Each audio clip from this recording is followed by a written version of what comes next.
أعوذ بالله من الشيطان الرجيم.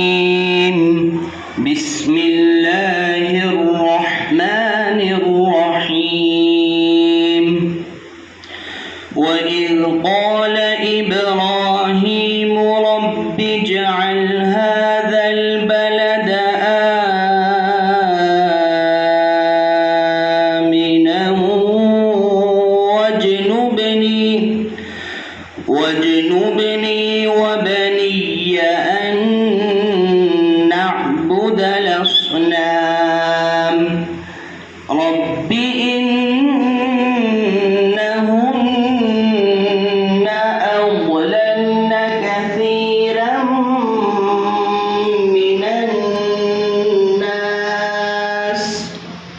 فمن تبعني فإنه مني ومن عصاني فإنك غفور رحيم. ربنا إني أسكنت من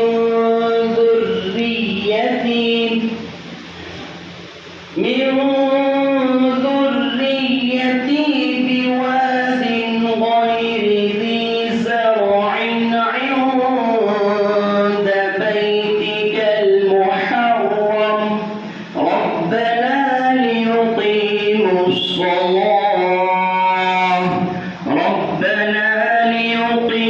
الصلاة فاجعل أفئدة من الناس تهوي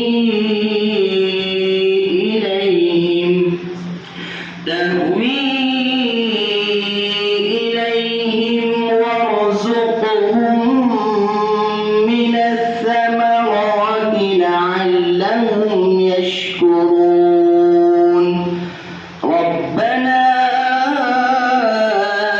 إنك تعلم ما نخفي وما نعلن وما يخفى على الله من شيء في الأرض ولا في السماء.